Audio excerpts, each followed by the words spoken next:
Ուրեմն, դարձվինոն դագուր շիչետանյա շիքշամրիտա, մենք ձեզ հետ ուսումնասիրում ենք Տեր Չայտանյայի ուսուցումների սերուցքը, որը ճիշտ ասի չէ, որը ինքնա հնարավորություն է տալիս, որպեսզի ցանկացած մարդ, որը ինքը ռեալ հոգևոր զարգացում ուզենում, ինքը իմանա, թե ինչպես գրագետ կազմակերպել իր հոգևոր կյանքը, որովհետև այդ ճանապարհը անցնելու համար մարդ ինքը պետք է հասկանա, թե այդ ճանապարհը ինքը ինչ փուլերից է բաղկացած, այդ փուլերը ամեն մեկը ինչպես է պետք անցնել, որն է ինչ-որ մի փուլում ամենակարևոր բանը, որն է երկրորդականը եւ ինչի վրա պետք է շեշտ դրվի, ինչի վրա պետք է հատուկ ուշադրություն դարձվի այդ փուլերում Եվ ինչպես ես միշտ ասում եմ, այդ սկզբունքները իրանք նույնն են բոլոր անկեղծ հոգևորականների համար, անկախ իրենց հոգևոր աղանդի պատկանելիությունից։ Մենք ձեզ հետ արդեն խոսեցինք նրա մասին, որ հոգևոր կյանքը իմինը բակտի յոգան է այստեղ նկարագրվում, այսինքն հոգևոր կյանքի այն փուլը, որտեղ որ կենդանիակը ինքը որպես վերջնական նպատակ իր առաջ դնում է գերագույն աստվածնավորության հետ հարաբերությունների վերականգնումը, չէ՞։ Մենք ձեզ հետ խոսացել ենք արդեն նրա մասին, որ արիացիները իրանք հոգևոր կյանքը 4 էտապի են բաժանում, որտեղ առաջի էտապը նյութական աշխարհը կարգավորել, երկրորդ էտապը ազատագրում ստանալ, երրորդ էտապը Աստծո հետ կապը վերականգնել ու չորրորդ էտապը մտնել այդ վերականգնված կապի մեջ, մտնել հարաբերությունների մեջ։ Հիմա չորրորդ էտապի ներկայացուցիչները, այսինքն ավարտական փուլի, հոգևոր կյանքի ավարտական փուլի ներկայացուցիչները իրենք միշտ պնդում են, որ բակտի յոգան իր մեջ պարունակում է այդ անցյալ երրորդ 3 փուլերի եւ ճանապարհը եւ արդյունքը։ Այսինքն բակտի յոգան ինքը իրանով կարող է դիտարկվի ուղղակի որպես առանձին մի հատ երևույթ, ինչի համար, որովհետև ինքը իր մեջ պարունակում է փուլ, որը կարգավորում է նյութական գոյությունը, պարունակում է փուլ, որը տալիս է ազատագրում, պարունակում է փուլ, որտեղ գիտակցվում է գերհոգին, եւ պարունակում է փուլ, որտեղ վերականգնվում է Աստծո հետ հարաբերությունները։ Ուրեմն պատտացի մենք ստանում ենք այդ 4 այդ 3 բաները, էտապները բակտի յոգայի մեջ իրանք կան։ Խոսացվեց նրա մասին, որ հոգևոր կյանքի վերջնական նպատակը դա կենդանիակի մաքուր սիրո պոտենցիան վերականգնելն է։ Այնպես չի, որ կենդանիակը ինքը ընդհանրապես կորցնում է իր սիրո ունակությունը եւ գալիս է նյութական աշխարհ, չէ՞։ Բայց այնտեղ էսպիսի մի հատ բան կա, էլի, որ երբ կենդանիակը ինքը գալիս է նյութական աշխարհ, իր սիրո պոտենցիան ինքը խառնվում է էգոիզմի հետ։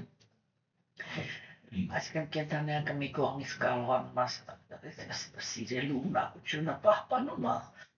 բայց որովհետև այդ սիրելու ունակությունը ինքը խառնվում է էգոիզմի հետ, չէ՞։ Երբ որ կենդանիակները իրար հետ հանդիպում են այդ սիրո դաշտում, բոլոր 5 հարաբերություններում, միայն սիրայիններում չի էլի, որտեղ կենդանիակները իրար սիրում են ընկերության մեջ, իրանք իրար կարող են սիրել նույնիսկ գործնական հարաբերությունների մեջ, չէ՞, որպես ասենք հաճելի անձնավորություններ գործերում, իրանք սիրում են բարեկամներին, իրանք սիրում են ընտանիքի անդամներին, չէ՞, եւ ասենք նոր ամենավերջում սիրային հարաբերություններն են։ Թեկուզ իրականում իրանք կենդանիակի կյանքում զբաղեցնում են ամենակարևոր տեղը, չէ՞։ Ասենք այդ բոլոր հարաբերությունները ինքը այդ էգոիզմի ակցիան է ստանում, այսինքն դա որն է, որ երկուսն էլ վրոձի իրար սիրում են, չէ՞, բայց հարաբերվելու պահին ամեն մեկը մտածում է իր բավարարման մասին։ Ու այդ փորձն է էլի նյութական աշխարհում, որ կենդանիակը ինքը կարողանա հասկանա, որ երբ որ ինքը այդ սիրո զգացում ունենում է, բայց կոնտակտի ժամանակ մտածում է մենակ իր բավարարման մասին, չէ՞, այդտեղ ոչ մի ձևի երջանկություն չի ստացվում։ Հասկանում եք։ Ինչի, որովհետև դու հատկապես աստվածամերժության դարաշրջանում, հետո շատ մեծ խոսակցություն ատեղ հիմա այս բանին չմտնեմ, այդտեղ թեմաներ են ունենալու, որտեղ շատ լուրջ մտնելու եմ այդ թեմայի մեջ, հա, որովհետև ասենք հատկապես աստվածամերժության դարաշրջանում, երբ որ մարդկության 95%-ը չունի պայծառատեսություն, իսկ այն դարաշրջաններում 85%-ը ուներ, եւ այդ առաքինությունը ինքը դրա հաշվին էր, որ տեղի էր ունենում, հա, ասենք, այև որ այդ ունակությունը չկա, քո դիմացինը չգիտի դու իրանից ինչ ես սպասում, ինքը գիտի մենակ ինքը ինչ է սպասում քեզանից, հասկանում եք, ու այդտեղ ամեն ինչը հենց սկսեց ու պրծնվա, որովհետև կրահել է պետք էլի, ու այդտեղ պատահական եթե համընկնում է, Ենթանեք ինք այդ կրկի մեջի երջանկությունն ասկում, որ այ համընկավ, я сейчас ասկան այն ինչ որ ինձ ա դուր գալիս, այդ նույն բանը իրան ա դուր գալիս, պրոստը համընկել ա, հետո երբ որ արդեն սկսվում է, ասենք հատկապես երբ որ ամուսնությունն ա գալիս, երբ որ սկսվում է կենցաղը, չէ, կամ ցանկացած հարաբերությունների մեջ, այդ սկզբի պահը ինքը միացած բան համընկավ, այդ համընկման վրա երկուսը ոգևորվում են ու մտնում են ինչ-որ հարաբերությունների մեջ, կապ չունի, դա ընկերություն, գործնական բան, вообще կապ չունի, սխեման մեկը նույնն է, հա? Իրար մտնում են հարաբերությունների մեջ, մեկի հոպ, ու սկսվում է այդ իրար չհասկանալու բանի երևույթի արդյունքները։ Երբ որ մի տեղ չհասկացավ, երկրորդ տեղը չհասկացավ, չի կարող չէ գիրքը հա համընկնի։ Եվ եթե ինքը պրոստը ինչ-որ մի հատ տեղում համընկել է, իրանք հա վերադառնում են այդ համընկած տեղը, այդտեղ մի քիչ բավարարվում են, հետո դուրսը հենց այդտեղից դուրս են գալի, որ պիտի մի հատ ուրիշ բան անեն, արդեն իրար չեն հասկանում, ու սկսում է կուտակվել չբավարարվածությունը, հիասթափություն եւ այլն, մենակություն, բան, ողջ մոտ, ծախ սկսվում է, կրկի գոյավիճակի բնական հետևանքներն են։ Հասկանում եք, առանց դրա այդ գոյավիճակը պրոստը չի լինում, ու այն դրա հաշվին։ Հիմա, այսինքն հոգևոր կյանքի վերջնական նպատակը, վերջնական, ուշս մենք պարզ պատկերացնենք, էլի մենք մեր մեջ ինչի վրա պետք է աշխատենք, չէ՞։ Դա այն է, որ կենդանիակը իր սիրո պոտենցիալ պետք է ուղղի նրան, որ հասկանա դիմացինին։ Եվ դա է կոչվում իրական սեր։ Որտեղ ինչ նշանակում ես սիրում եմ։ Այդ ես սիրում եմ ինձ չի, չէ՞ ուղղված։ Ինքը ուղղված է այն կենդանիակին, որի վրա ես ուշադրություն եմ դարձրել։ Չէ՞, իսկ ինչ նշանակում ուշադրություն դարձրեցի, բայց չգիտեմ ինքը ինչ է ուզում։ Կամ ինչով կարող եմ իրան երջանկացնել։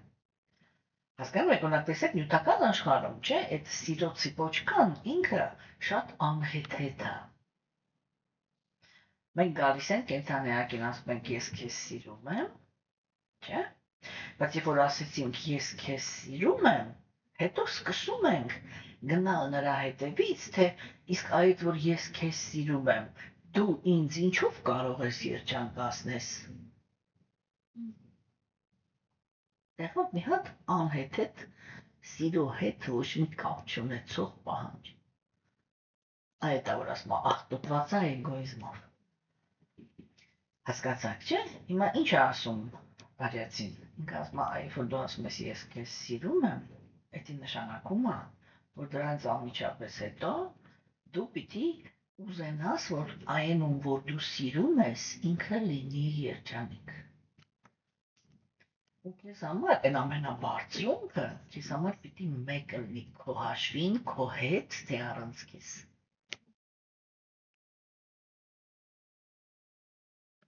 Հասկացաք։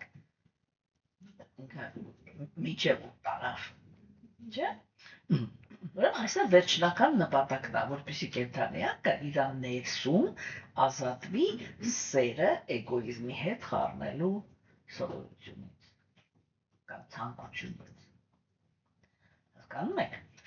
Եվ մենք անցյալ անգամ տեսած խոսացինք, որ Բախտիանոս Թակուրը ինքը ասեց, որ Աստծո հանդեպ սերը դա կենդանի էակի հավերժ ունակությունն է կամ իրան հավես իրանք արեցներ օգտագործում են մեծ կպարակապակցություն, կոնստիտուցիոն դիրք։ Այսինքն այն ինչ որ քեզ տված է, հա, այ քո բանը ինչ արա, ես մարդ եմ, ինձի տված չի, չէ, երազել ոսկոր գտնել միտեղ փորել պահել, որ հետո 3 ամիս հետո կամ այդ ոսկորը կրծեմ։ Տված չի դες բան։ Էդի իմ կոնստիտուցիան չի։ Իմ կոնստիտուցիան ինչ-որ մի հատ ուրիշ բան է, չէ։ Հիմա ուրեմն այն նույն ձևի մաքուր սերը Աստծո հանդեպ դա կենդանեակի, այսինքն իր գոյության ամենամեծ հիմքն է։ Պետք է տակայում մանրամասը կքննարկենք, էլի թե ինչի եւ ոնց, չէ։ Ուրեմն դա այն նպատակն է, որը ինքը պետք է, որի կենդանեակը ինքը պետք է հասնի, հետևելով հոգևոր կյանքի կարգավորիչ սկզբունքներին։ Այսի կարևոր բաներն են, էլի սկզբունքներն են, չէ։ Առանց կարգավորիչ սկզբունքներին հետևելու մաքուր սիրո պոտենցիալ ոչ մեկ չի կարող վերականգնի։ Եթե նույնիսկ ինքը խոսում է մաքուր սիրո մասին, սենց ասեմ էլի, լավագույն դեպքում ինքը ինքնախաբեության մեջ է գտնվում, վատագույն դեպքում ինքը պրոստը խաբեբա է, որը ինչ-որ նյութական նպատակներ ունի, մարդկանց վրա ազդեցություն, ինչ-որ բան ձեռք բերելու համար, այդպիսի թեմաներից է խոսում, հասկանում եք։ Ուրեմն, մենք խոսեցինք դրա մասին, որ արիացիները իրանք որպես պրոցես են առաջարկում 9 նվիրված ծառայությունները, որոնք իրանք այս պահին մեզ դեռ հետաքրքրում են առաջի 4-ը, դա լսողությունն է, կրկնողությունը, հիշողությունը եւ երկրպագությունը։ Չէ, այսինքն այբ որ ես մտա ինչ-որ մի հատ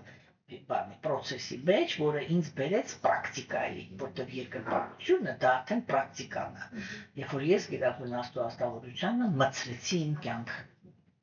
Всё։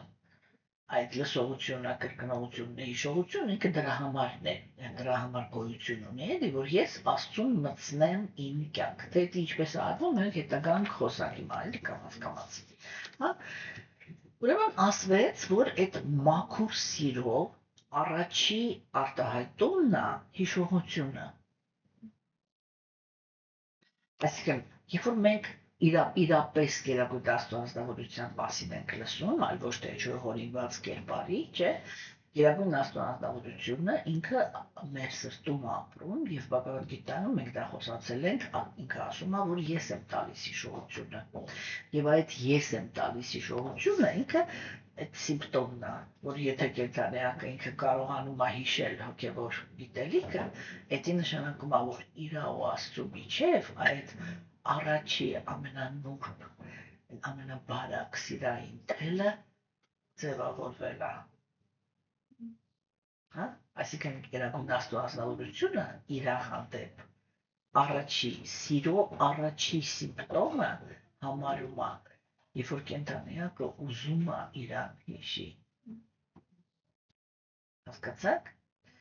Դա է այն սիմպտոմը, որով ազնվորությունը ինքը հասկանում է, որ ինքը ճիշտ է գնում։ Հասկանում եք, եթե ամեն մեկը ինքը իր գլխի հետ չէ ապրում։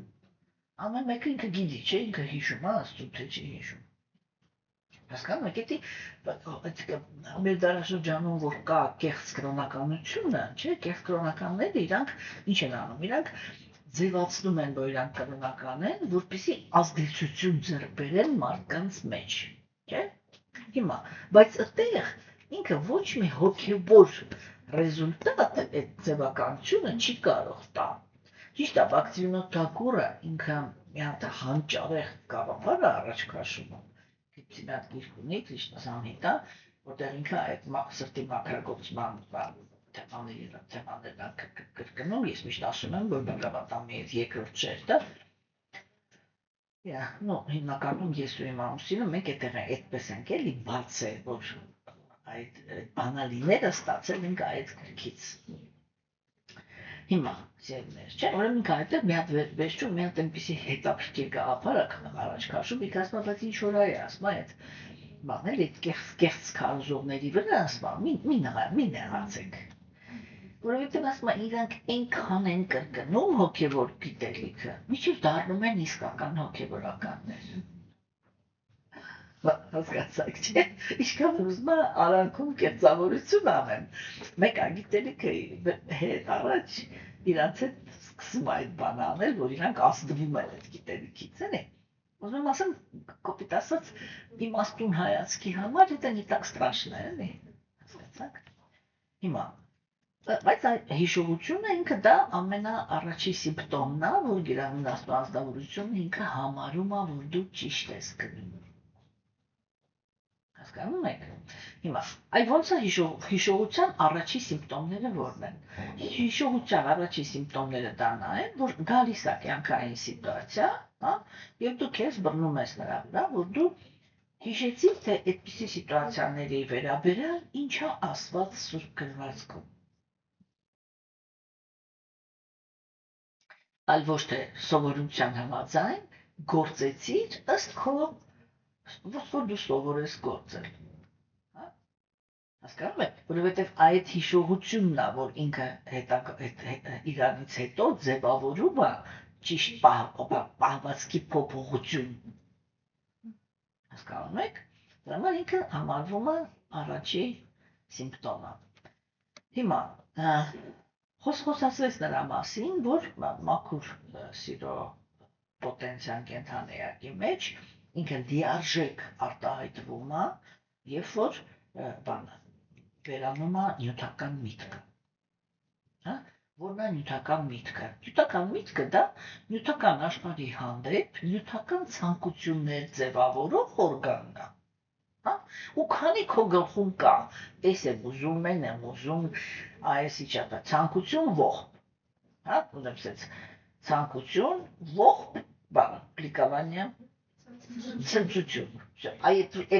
ֆունկցիաները քանի կան, հասկանում եք, դուք ունեք նյութական միտք։ Այսինքն նյութական ցանկություններ եք ձևավորում, այդ ցանկությունները չեն բավարարվում, ընկնում եք ողբի մեջ, բավարարվում եք, ընկնում եք ցնծության մեջ։ Դա նշանակում է ձեր նյութական միտքը ինքը ծաղկում է։ Քանի գնում է կենթանիակի մոտ, այսինքն զուգահեռ, գիտելիքի զուգահեռ աճում է մի հատ ուրիշ տրամադրություն։ Կենթանիակը ինքը սկսում է հասկանալ, որ հա, իսի բաբշե իմ տեղը չի ապրելու, սերից պետք է դուրս գալ։ Ու երբ ինքը հասկանում, որ գիտելիքը հասկացել է։ Այն այ, որ ինքը իրան բռնում է նրա վրա, որ նյութական աշխարհի հանդեպ ինքը մենակ պարտականության զգացում ունի։ Հա? Ինչու ինքը չի կարողանում պարտականությունները թողնի, որտեղ հոգին ինքը ինչքան ավելի շատ է արտահայտվում, այդքան կենթանիակը ինքը ավելի հայերեն ոնց է, ավելի պարյադիչնի է դառնում, էլի։ Պարկեշտ, այո։ Հա? Ինքը ավելի պարկեշտ է դառնում, հասկանում եք, երբ որ ինքը պարկեշտ է դառնում, ինքը ասես որ նայում է իր շրջապատում, ինքը տեսնում է, չէ՞, ասենք, ունի երեխա, որը իրանից է կախված, հա? Ունի ծեր ծնողներ, որոնք իրանից են կախված։ Տղամարդը նայում է, որ ունի կին, որ իրանից է կախված, կինը նայում է, որ ունի ամուսին, որ իրանից է կախված ինչ-որ հարցերում, չէ՞։ Ասենք այդ կախվածությունները ուրիշ կենթանիակների պարկեշտ մարդու, պարկեշտ կենթանիակ ինքը չի կարող, էլի տենց ինչ-որ կոպիտ ասած թքածու լինա իր պարտականությունների վրա, հասկանում եք, այն մնում ամենակ այդ տրամադրությունը։ Ու ինքը իրան բռնում է, որ այսպես կոպիտ ասած, ինքը մշտական գտնվում է հոգևոր թեմաների մեջ, ինչի որտեղ միշտ լսում է Աստծո մասին, ինչ որ ամեն օր ինչ-որ մի հատ բանակ կերակուրաստած է իր միտքը, որի շուրջ ինքը կարող է մտածի, թե Աստված ինքը ինչ բնավորություն ունի։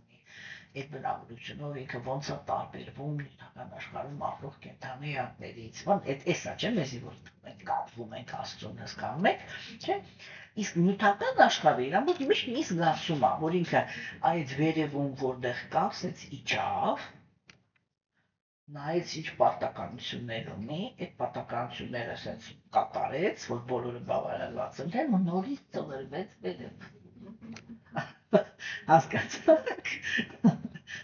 Ու դրա համար ասենք, այդ որպեսզի մենք հասկանանք, էլի, որտեղ մեկ-մեկ մարդիկ մտածում են, որ պրոստը պիտի ոչ մի բանի նյութական բանի մասին, ինչ մտածի, չէ, առաջի քայլով միշտ հիշեք, էլի, երբ որ գալիս է ժամանակը, որ դուք այլևս ոչ մի նյութական բանի մասին պիտի չմտածեք, գերագույն աստծո անձնավորությունը ինքը այդ նյութական սիտուացիաները կամ ձեզ է իր մեջից հանում, կամ իրանց է հանում ձեր մեջից։ Այդ թելը կտրողը միշտ պետք է թույլ տալ, որ այդ թելը կտրողը լինի Աստված։ Հիշում եք մենք Նարադամոնիի վրա ինչ քննարկեցինք, չէ՞, որ Նարադամոնին ինքը թեկուզ 5 տարեկան երեխա էր, բայց ինքը արդեն լրիվ պատրաստ էր հրաժարման։ Որտեղ ես մենք այդ եզրակացությանը եկանք, որտեղ երբ որ իր մայրը մահացավ, վայրկյան չանցավ, որ ինքը գնաց հրաժարման դանշապը, ինքը պատրաստ էր։ Բայց ինքը չէր նստում, էլի չէր մտածում, ով էս մերս էլ երբ այն մեռնելու պրոցենտում կարողանամ գնամ Ադրիջենիա, հասկացաք, այդտենց կոպիտ բաներ, այդտենց կոպիտ մտածելակերպ, իրական հոգևոր մարդը ինքը չի կարող ունենա։ Եթե ինքը այդ ներվը ունի, որ ինչ-որ մեկի ուզում է պրծանի, որ իր աթուբա, որ դեռ ինչ-որ եսին ինչ անելու, այդ նշանակում է, որ ինքը իրականում հասուն հոգևոր մարդ չի, ինքը բաների մեջ է, անտիպաթիայի մեջ է, այսինքն տավանդունայի սիմպտոմ ունի, ինչ հոգևոր առաջընթացված է, հասկացաք, հիմա, ուրեմն այդ համար ասվում է, որ պրեման ինքը արտահայտվում է լիարժեք, երբ որ նյութական միտքը ինքը վերացավ, չէ, հիմա, մենք պետք մտքի մասին դրը շատ ենք էլի խոսալու, և այն միտքը ինքը վերանում է այս պրոցեսով, ինչքան ավելի գերագույն աստծո անձնավորությունը, որպես ուշադրության օբյեկտ, ձեր մեջ ավելի ու ավելի մեծ տեղ է գրավում։ Այսինքն ինչքան ձեզ համար ավելի ու ավելի շատ կարևոր է մտածել Աստծո մասին, քան նյութական գործերի, դուք հասկանում եք, որ այդքանով նյութական միտքը ինքը ձեր մեջ մահանում է։ Հասկացաք։ Հիմա, և այստեղ տրվեց մի հատ շատ կարևոր գաղափար, դա նա էր, որ մաքուր սերը ինքը չի զարթնում պրակտիկայի միջոցով։ Այսինքն այդ արգելքներ և то, что предписано, ограничение предписания, ոնց այլեց, ինչ է, այդ սահմանափակումները և предписание, ինչ որ խորհուրդ է տրվում արվել, էլի, լավ շենց ասեմ, հետո մինչև այդ բառը կգա, երեխեքը կասեն, հասկացա՞ք, ուրեմն մաքուր սերը ինքը այդտեղից չի առաջանում, բայց մաքուր բանը, բայց իմенно հոգևոր պրակտիկայից է, որ մաքրվում է միտքը, հասկացաք, չէ, իսկ մինչև միտքը չմաքրվի, սերը չի կարող արտահայտվի։ Մենք պետք է ստրուկտուրան հասկանանք, էլի, թե այդ ինքը ոնց է այդ ամեն ինչը տեղի ունենում, որտեղ արիացիները իրենք խոսում են կոնկրետ պրակտիկայի մասին, հասկանում եք, որ այդ կենդանիակը նստած իր նյութական մարմնի մեջ կարող է ունենա հոգևոր արդյունք։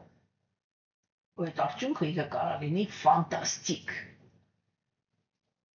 Դուք ունեք պատկերացրեք ձեզ, էլի, որ դուք հասակ են վիճակի, որ այսինքն նստած նյութական աշխարհում տեսնում եք հոգևոր աշխարհ։ Ոչ թե որտեղ ծաղկվել եք։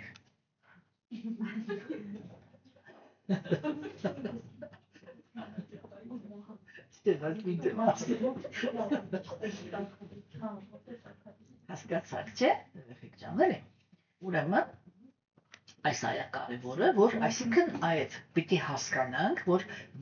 մտքի մաքրագործման պրոցեսը ինքը անխուսափելի է։ Կենդանի էակը չի կարող իր մտքում ունենա, ասենց ասեմ, էլի նյութական բորշ ու խոսա նրա մասին, որ ինքը սիրում է Աստծուն։ Էդի սուտ է։ Ես ձեզ խոսք եմ տվել, որ այս գրվածքի մեջ մենք այսենց հատ սովորելու ենք տարանջատել իրականը կեղծիքից։ Հասկանում եք։ Այսինքն դու միանգամից նայեք, այ մարդը ինքը խոսած Աստծուց, դրանից հետո ինչ է անում։ Եթե ինքը միանգամից խորասուզվեց նյութի մեջ, դա նշանակում որ այն ամեն ինչ որ ինքը տեղ խոսում էր, որ ինքը մտում պրեմայի մեջ այսի, ինչ է, սա կեղծիք էր։ Հասկանում եք, ինքը ընդհանրապես բան չի էլի, համատեղելի բան չի։ Ուրեմն, հիմա տեսեք, ուրեմն խոսվեց, որ հոգևոր կյանքը պետք է ունենա կարգավորիչ սկզբունքներ, չէ՞, մենք խոսացել ենք դրա մասին, որ այո, երբ որ ազնվորություն ինքը կանգնում է հոգևոր կյանքի ճանապարհին, դա շատ կարևոր է, որ առաջին բանը, որ ինքը պետք է անի, դա այն է, որ ինքը պետք է հասկանա, որ ինքը հոգևոր կյանքին պետք է ժամանակ տրամադրի։ Եվ դա նշանակում է, որ ինքը իր կյանքը պետք է մեծ վերանայի, որ այդ հոգևոր կյանքի ժամանակը ունենա։ Այդտեղ մտնում է մի շատ կարևոր գաղափար, չէ՞, տեսեք, օրինակ ասենք մնացած բոլոր էտապներում մենք դա խոսացել ենք։ Կենդանիակը ինքը մենակ է։ Դրա համար դա ասկեզայի վրա հենված ճանապարհներ են ճգնության։ Այսինքն ինքը ճգնություն անի, որ ինչ-որ արդյունք ունենա, ճգնություն անի, որ ինչ-որ արդյունք ունենա։ Ուրեմն տեսեք, բակտերիում միշտ կա քո դիմացինը, այսինքն Աստված։ Բակտերի process-ի համար պատասխանատու է ինքը գերագույն աստվածավորությունն է։ Ու այդտեղ ինքը կենդանիակից ճիքեր պահանջում է այդ ճիշտ գործողության մեջ։ Այսինքն դիպա տեսեք, ես ուզում եմ հոգևոր կյանքի համար ազատեմ ժամանակ։ Այս ինչ պիտի անեմ։ Ոնց է կարծում, ինչ պիտի անեմ։ Ես չպիտի սկսեմ ընտանիքի անդամների հետ կռվել, որ երբ որ ես էս եմ անում, այն եմ անում, դուք պիտի չխանգարեք, եսի մեզ սենց, եսի ոչ սենց է, դիս օղբայության փորձեմ պրակտիկա անել։ Պրակտիկի մեթոդը դա չի։ Դուք սկսում եք ստաբիլ կարդալ կամ լսել։ Հա? Այսինքն դուք ստաբիլ կապ եք հաստատում Աստծո հետ։ Մեկ էլ նայում եք, տեսնում եք Աստված, սենց աղին հետ բրդեց։ Հա? Ու դուք դրա համար հանգիստ ձեր հոգևոր կյանքով եք զբաղվում։ Մեկին տուն են տալիս, մյուսին սենյակ են տալիս, այն մեկին աշխատանքի տեղը ոչ մեկ չի ացնում, ինչի չես աշխատում, սա օրդ ինչ ես կաթում, չգիտեմ, անձամբ ես աշխատանքի վայրում 2 տարի աշխատավարձ եմ ստացել դրա դիմաց, որ կարդում էի։ Ես իմ անձնական փորձն եմ ասում։ Իմ լաբորատորիա, որտեղ որ ես նստում էի, ճանճը չէր մտնում։ Թեկուզ մինչև այդ լաբորատորիան են պրախադնոյ դրով, ալին գնում, բալին գալիս էր։ Ես հանկարծակի բռնեցի նրա վրա ինձի, որ բաց չի մտնում, ոնց որ ես ստեղ չկամ բաբշե։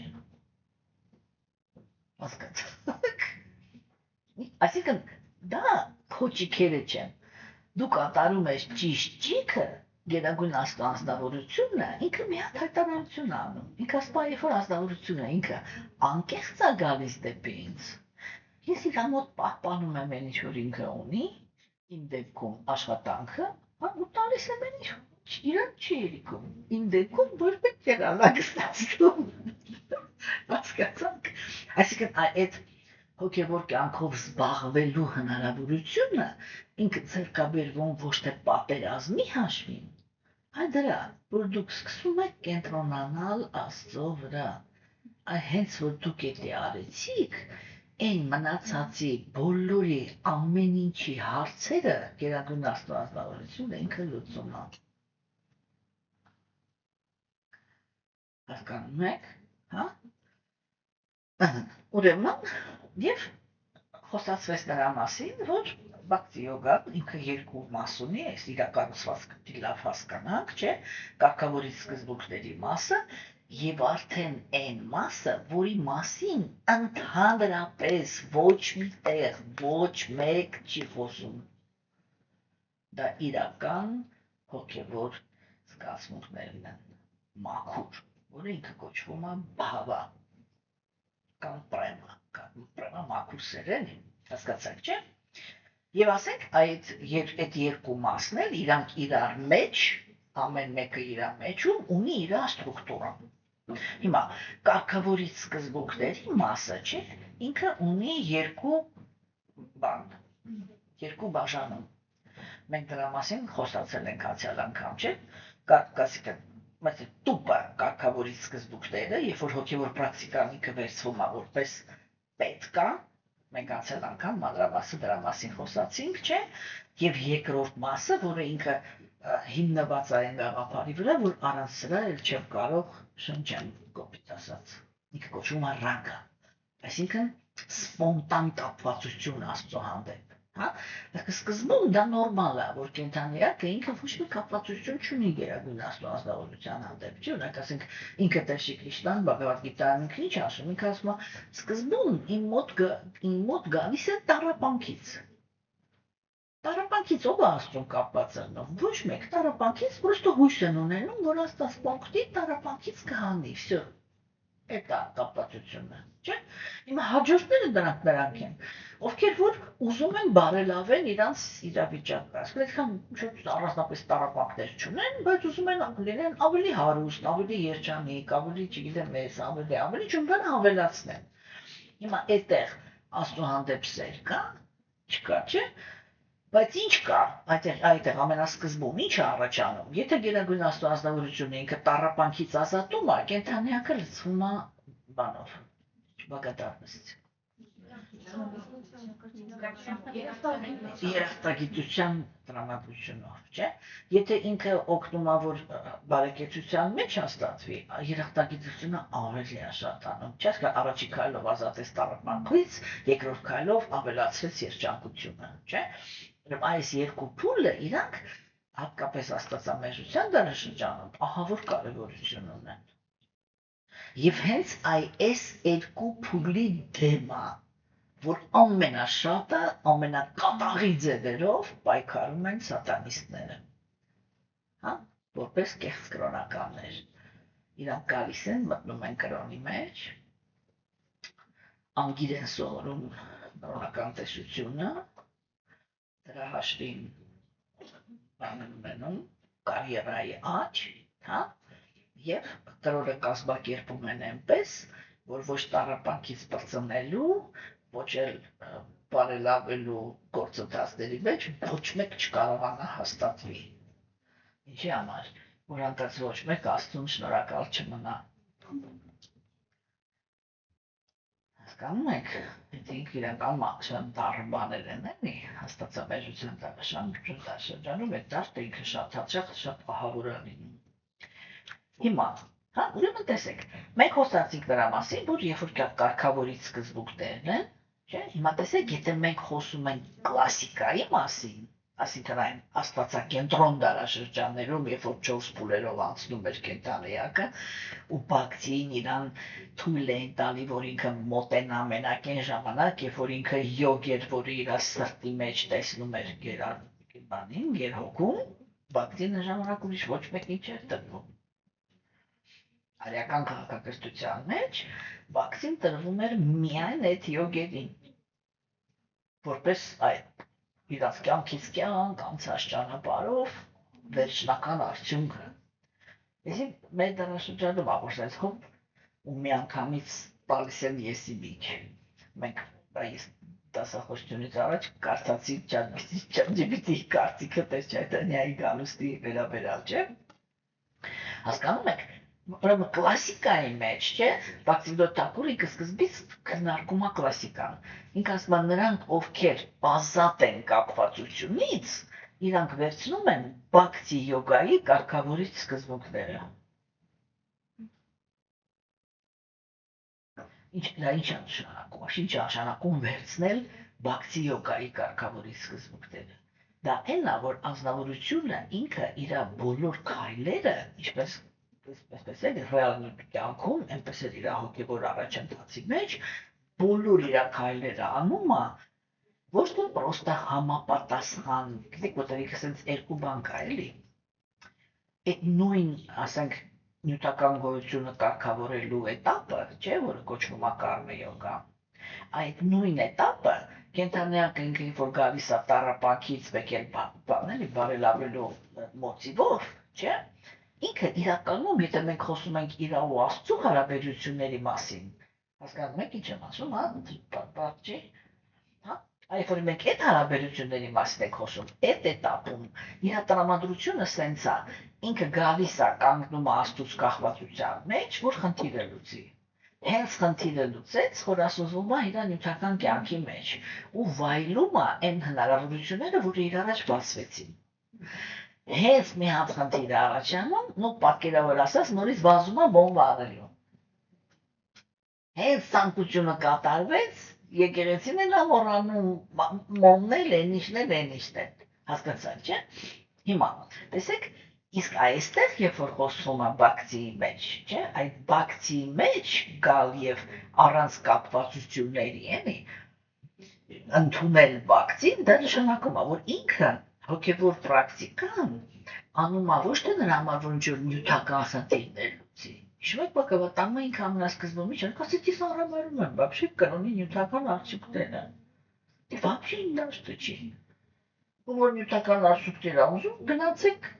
վեդաներ ուսումնասիրեք, ուպանիշադներ, չգիտեմ, պուրանաներ, ինչ, չէ՞։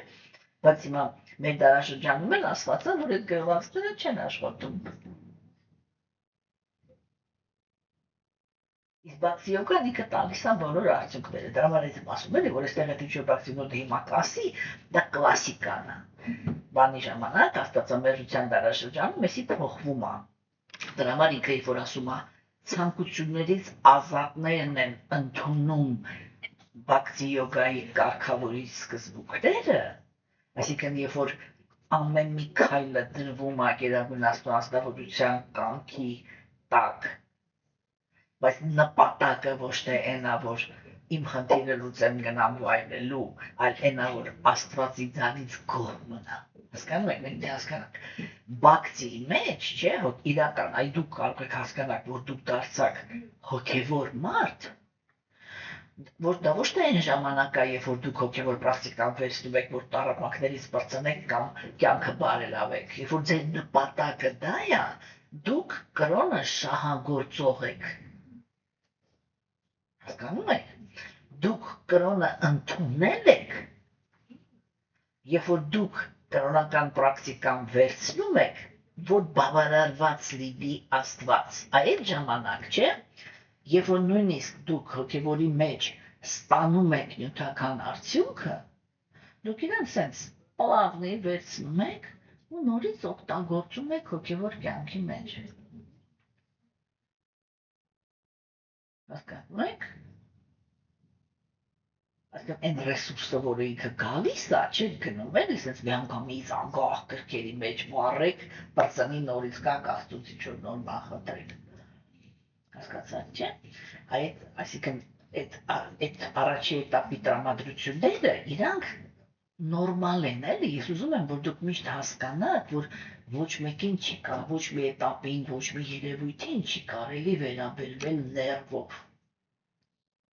Հասկանում եք, իմաստությունն է պետք ունենալ, էլի, որ դա նորմալ է, դա այնքան նորմալ է, միշտ այդ բանը հիշեք, էլի, որ ասենք, դա նշանակում է մարդը ինքը հոգևոր կյանքում նորեկ է։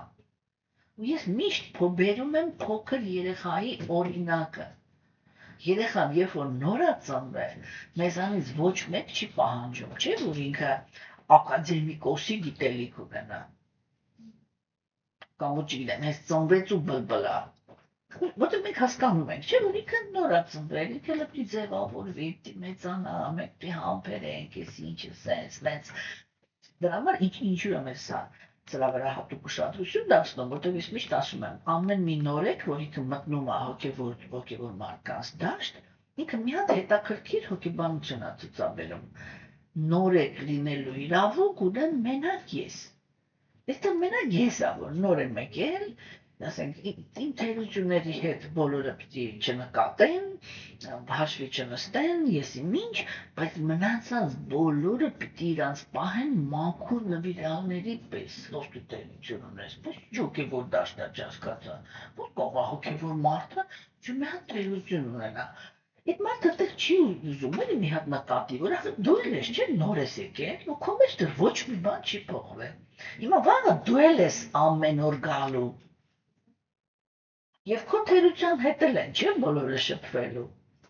Հասկանում եք, ու այդտեղ մարդիկ սկսում են իրարից նեղանալ։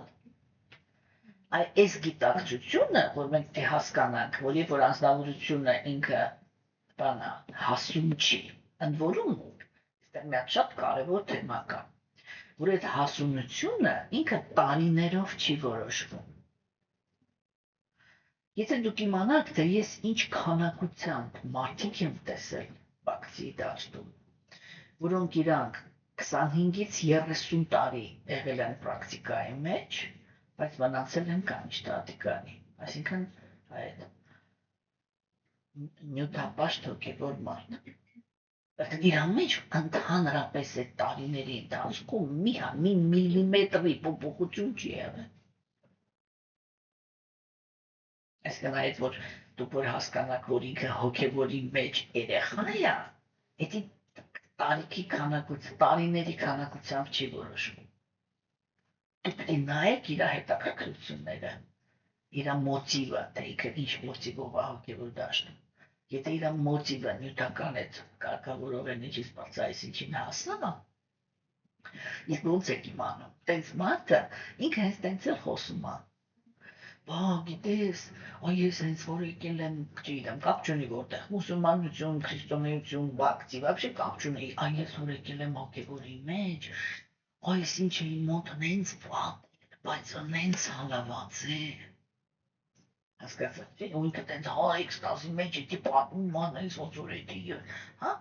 որպես ոնց որ այդ դա է, որ իրան պահում է հոգևոր դաշտում, դուք հասկանաք, վсё, ինքը կանիշտատիկարի է։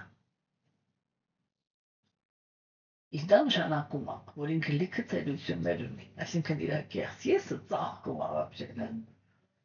Ու կապ չունի, թե ինքը քանի տարի է հոգևորի մեջ։ Հասկանում եք, շատ կարևոր բաներ են բացի, նո տակուրը մեզ հենց դա է սովորացնելու, տարանջատել, որովհետև գիտեք ոնց է։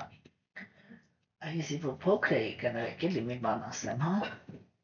Ամենաչսիրածս բառակապակցությունը գիտեք որն էր։ Ոչ այդ փոքր էի, չէ, բայց մի անենց ագրեսիվ ռեակցիա էի տալի, ես երբ որ այդ բառակապակցությունը լսում էի, իմ մեջ դրանից ավելի փիս բան вообще չկար։ Երբ որ սիրո հարաբերությունների, չգիտեմ ինչի մասին, մեկ էլ ասում էին, բան ես, должен, պարտավոր ես։ Ես քո կինն եմ, դու պարտավոր ես։ Ես քո ամուսինն եմ, դու պարտավոր ես, ես քո ծնողն եմ, դու պարտավոր ես, ես քո երեխան եմ, դու պարտավոր ես, այդ պարտավոր բառը որտեղ մտցնում էին, այսինքն ոնց որ ստատիս մեջ դանակ խրեին, լուրջ եմ ասում, ֆիզիկապես ցավում էր ամբողջ ներսս, որտեղ ես հարաբերությունների մեջ այդ պարտավոր բառը հենց որ առաջանում է, հետո երբ որ արդեն մեծացա, մտա հոգևորի մեջ, հասկացա անալիզով զբաղվել, բան հասկացա, այդ կետը ինձ շատ էր հետաքրքրում, էլի, որ ես հիշի եմ տես ջղայնանում ես խոսքի վրա, որտեղ երբ որ հոգևորի մեջ էլ մտա, առաջի բառը որ ասում էին, պարտավոր ես։ Հասկանում եք, այդ պարտավոր եսը ինքը միշտ խոսում է նրա մասին, որ որակ չկա։ Որտեղ եթե ես որակավորում ունեցող կին եմ, ես երբեք չեմ հասնի այն կետին, որ իմ դիմասինը ինքը այնքան իմ հանդեպ տարբեր լինի, որ ես իրան հիշացնեմ, որ ինքը ինչ-որ բան ապարտավոր։ Հետո ես գտա, թե այդ քոքը որտեղ է, իմ հայրն էր ինձ միշտ ասում, այնտեղ որտեղ դու հանգարց առաջի անգամ կյանքում ասեցիր ինչ-որ մենք իմ պարտավոր ես, իմացի, որ այդ հարաբերությունները տանում ես դրը։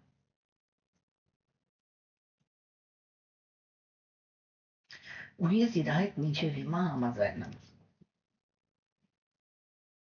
Հասկանում եք, չէ՞։ Հիմա այդ կանիշտատիկարիները իրանց համար ամենագլխավոր խոսքը է դա պարտավոր ես։ Որտեղ նշանակում է, կարող է եւ ես արժանի չեմ, բայց դու պարտավոր ես։ Հասկացանք։ Ինչ որ բաներ կան, չէ, որը դու մինչև այդ դաշտից դուրս չգաս, դու հոգևորի նրբության մեջ չես կարող մտնես, որտեղ իրական ասեք էլի բանը, որ դա զվիզդան որն է, հոգևոր աշխարհն է, չէ, հոգևոր աշխարհում պարտավոր ես բառ գոյություն չունի, հասկանում եք, այնտեղ ամեն ինչը կախված է դրանից, ես ինձանից ինչ եմ ներկայացնում։ Հա? Պրոստը ինքը այն աշխարհն է, որը տարբերվում է նրանով, որ այնտեղ կա արդարություն։ Այսինքն, որ եթե ես ինձանից ինչ-որ մի բան եմ ներկայացնում, դա գնահատվում է։ Ուղղակի աստվածամեժության դարաշրջանում, չէ՞։ Ուղղակի հակառակն է, չէ՞, ինքը տգիտության գոյավիճակն է, որտեղ ամեն ինչը ոտքից գլուխ է շփտված։ Եվ դա նշանակում է, որ ինչքան դու ավելի շատ արժանինքներ ունես, այնքան ավելի մեծ անարդարության կարող ես հանդիպես։ Հասկանում եք, եւ այդտեսեք ասենք, մեր դարաշրջանում այդ շատ կարևոր սալտոններից մեկն է, էլի, դրա համար մենք ինչ ենք ասում, մենք ասում ենք, որ երբ որ կենթանիակը ինքը գիտության եւ կրքերի գոյավիճակից դուրս է գալիս, չէ՞, այդ դուրս գալը եւ առաքինության մեջ մտնելը առաջի բանը, որի վրա ինքը պիտի աշխատի, դա այն է, որ իր կապվածությունները ու ատելությունները բերի արդարության դաշտ։ Այսինքն կապվի նրանց, ովքեր արժանի են, եւ ջղայնանա նրանց վրա, ովքեր արժանի են։ Եվ ես միշտ բերում եմ այդ օրինակը հենց կին-տղամարդ հարաբերության վրա։ Հասկանում եք, որ եւ կանայք եւ տղամարդիկ մեծամասամբ իրենք կապվում են արատավորներին, հա, եւ ջղայնանում են պարկեշտների վրա։ Այսինքն վատ են վարվում առաքինիների հետ։ Հասկանում եք, այդ առաջի քայլը այդ արտարության դաշտ բերելն է, չէ՞։ Հիմա ուրեմն որտեղից եկանք ստեղ ասանք։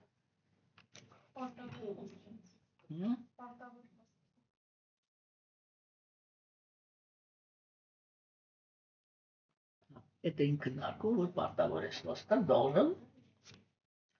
ինքը հոգևոր կյանքի առաջի этаպում ամենագլխավոր խոսքն է։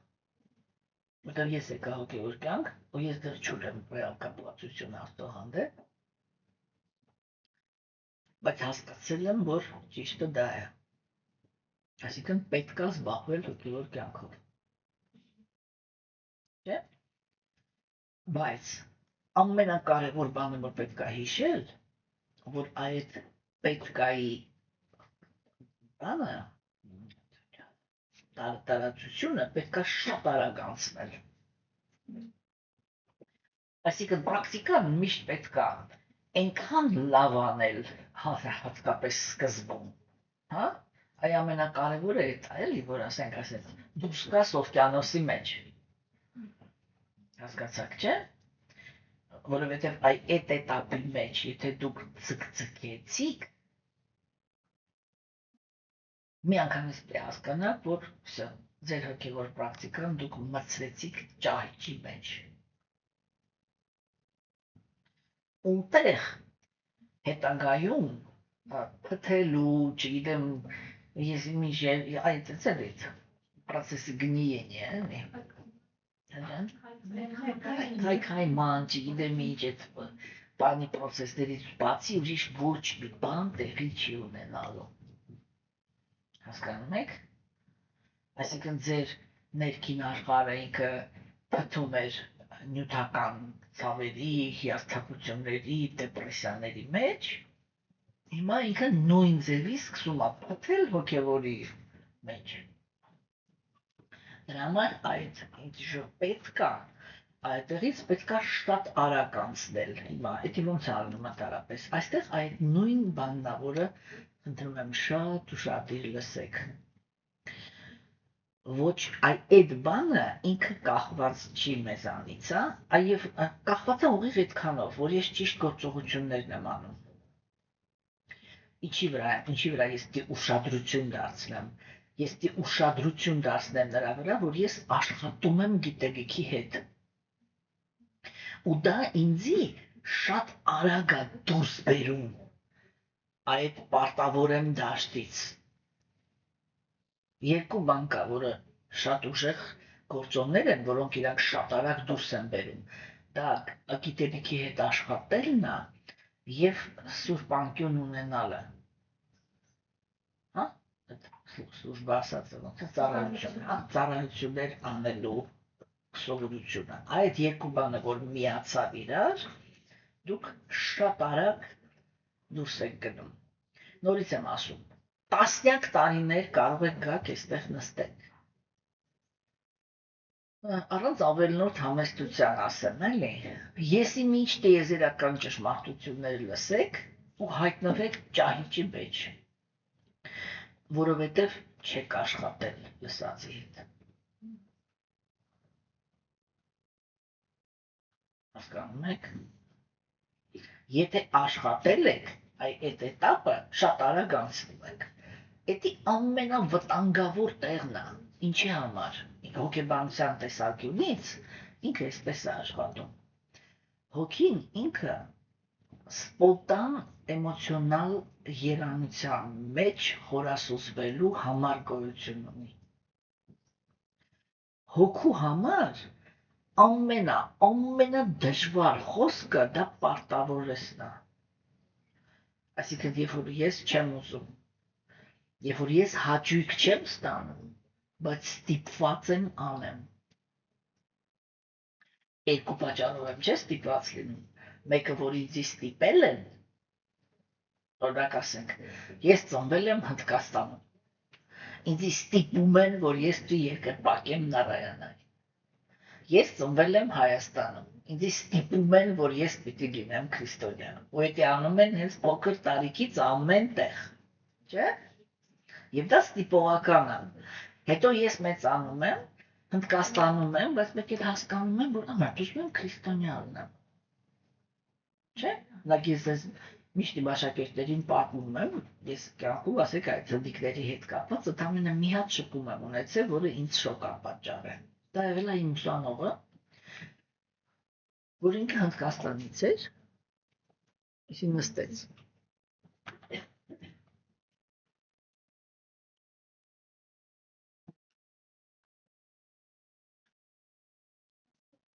Հա?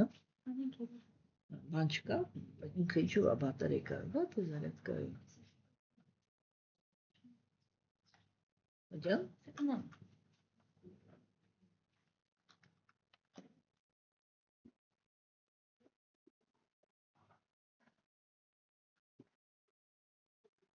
Զարեթկա, прямо միացրու։ Ջան? Չէ, չեմ շարունակել։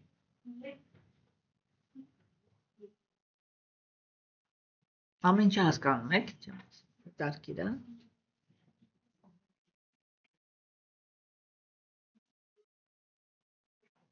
Այս բաները ոչ միտեղ չի քննարկում։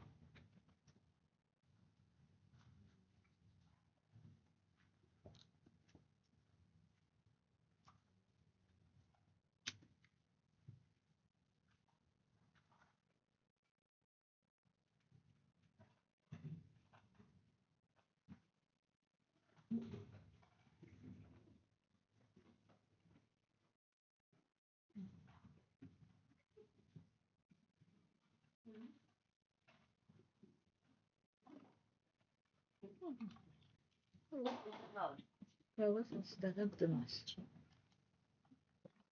Երտենցիկով կարող ես Չէ, չէ։ Ներողություն ընդհատման համար։ Թելնա էլի քաշում։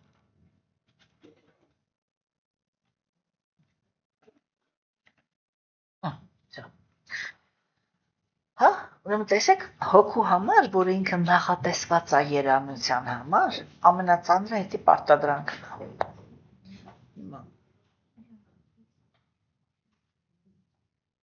Պես պրամոյ չի աշխատում երևի, հա։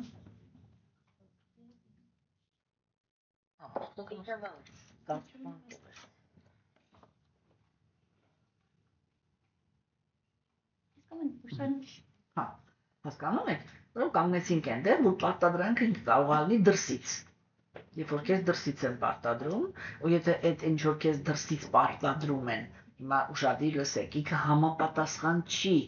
քո զարգացման մակարդակին, այսինքն կենդանիակը ինքը շուտ ճանապարհ չէ անցնում անցյալ կյանքերից։ Եվ ինքը ճիշտ է կարողանում ապրել իր կյանքը, երբ որ իր դիմացիները ումից կախված է այդ կյանքը, ում հետ կապված է այդ կյանքը, իրանք հասկանում են, թե այս ազնվորությունը իր զարգացման մեջ որտեղ է գտնվում։ Հասկանում եք։ Եվ ուրեմն հիմա այդ որտեղ է գտնվում, եթե ինքը չի հասկանում եւ ինչ-որ բան են պատադրում, չէ, ինքը միշտ, ինքը միշտ իր կյանքի վերջ, ես ասում եմ, ոսկորը դուրս ընկած է ապրում։ Հա? Ինքը ընդհանրապես բան չի անում, էլի։ Եվ երկրորդ պարտադրանքը այդ այն է, որ ինքը իրան պարտադրեց, որովհետեւ հասկացավ, որ իր ցանկությունը ինքը սխալ է եւ կա ինչ-որ մի ճիշտ բան, եւ որպեսզի ինքը կարողանա ճիշտ ապրի կամ եթե մենք հոգեվորի մասին ենք խոսում, հոգեվորի մեջ ճիշտ զարգանա, ինքը հիմա պետք է իր ռելսերը պետք է փոխի, չէ՞։ Այդ ռելսերի փոխելու этаպը ինքը այդ է, որ նադը պետք է։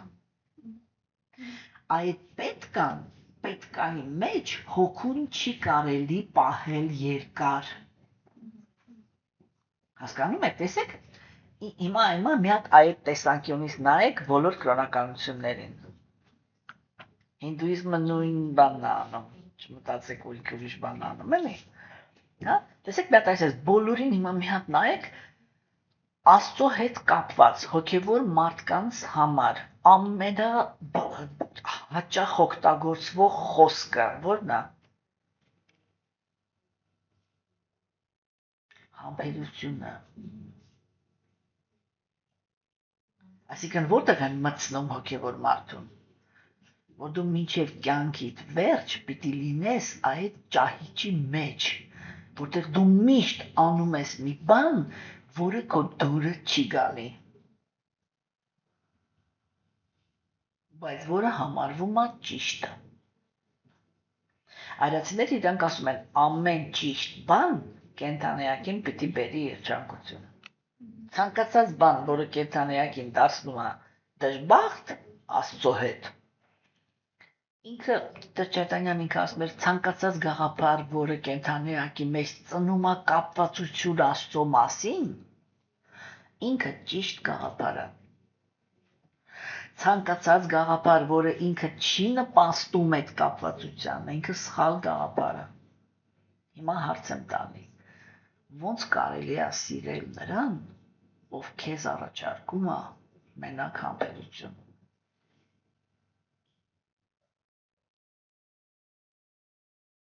Դաժե այսպես, Աստծո հանգիստ թողնենք։ Այ պրոստը սովորական կյանքում, երբ որ մենք շփվում ենք, մենք կարողանում ենք սիրել նրանց, ում ստիպված ենք համբերենք։ Այդ համբերեն ինքնին նշանակում է, որ չեմ սիրում։ Հասկանում եք, իսկ եթե չեմ սիրում, ես դժբախտ եմ։ Իսկ հոգևոր կյանքում երջանկությունը պիտի միշտ ավելանա։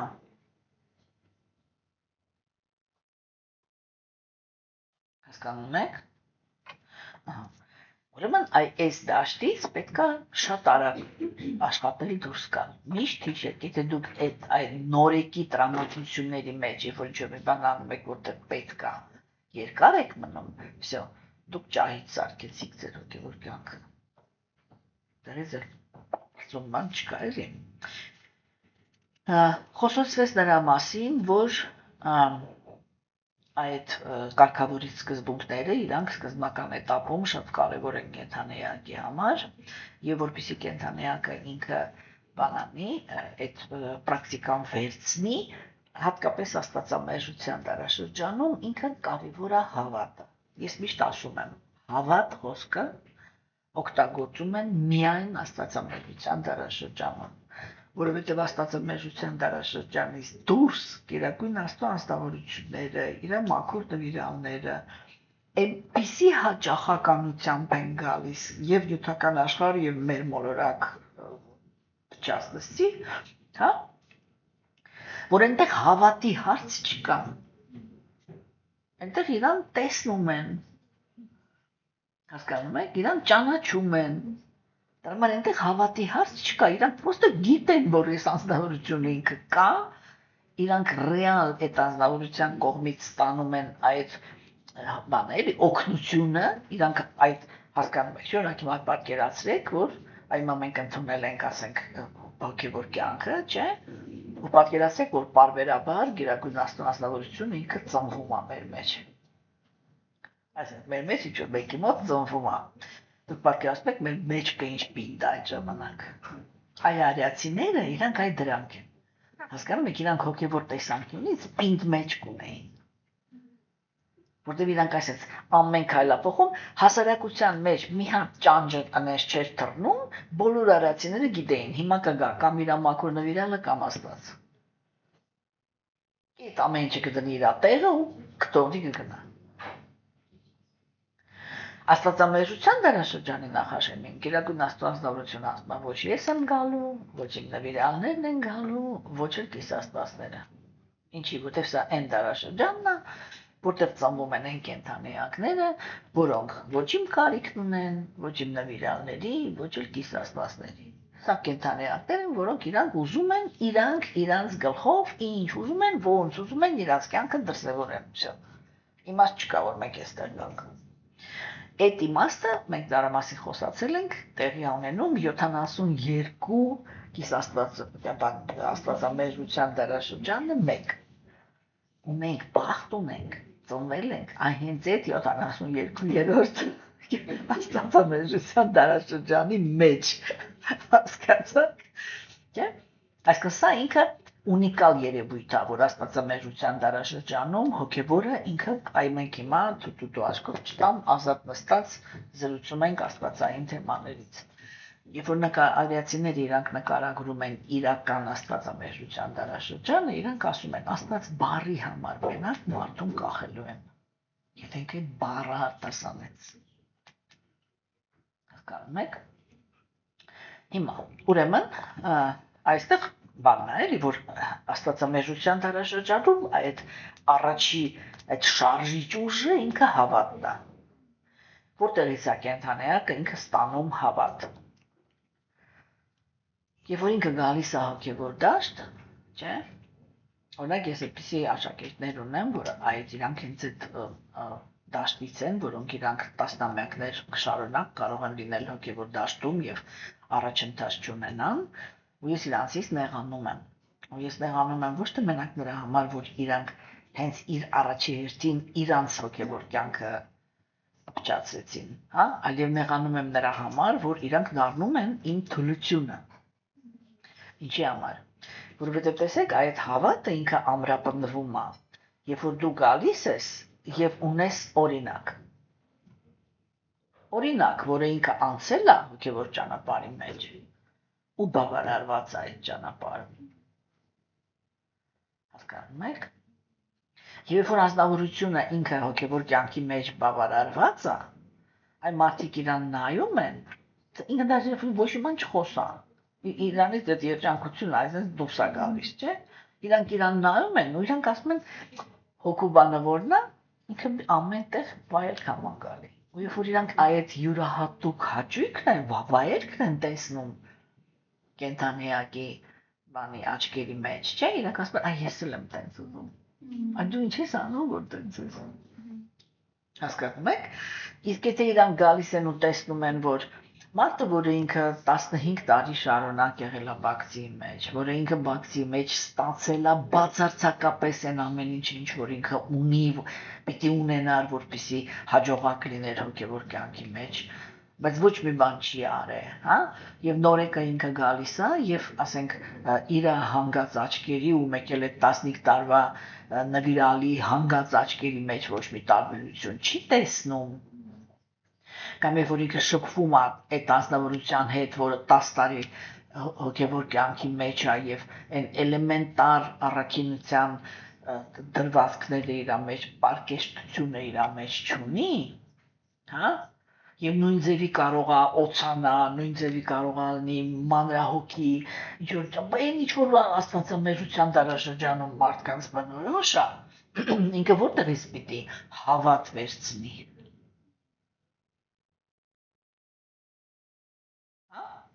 Ու այդտեղ ամբողջ ծանրությունը, նագրուսկա, ամբողջ բեռը միշտ ընկնում է հոգևորությունի վրա։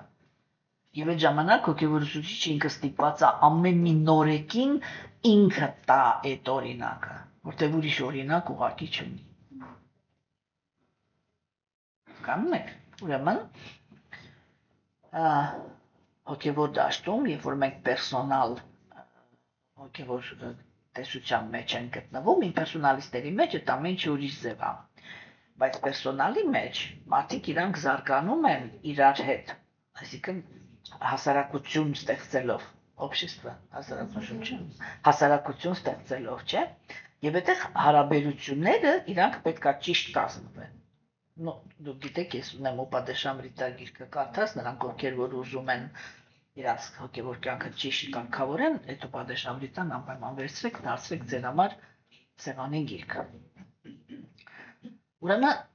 էսի հասկացանք, չէ՞, այսինքն այստեղ հոգևոր կյանքում այդ կարգավորիչ սկզբունքների էտապում ինքը շատ կարևոր է մի բան, որ անձնավորությունը ինքը դեռ գտնվում է այն մակարդակում, որտեղ ինքը կարիք ունի աջակցության։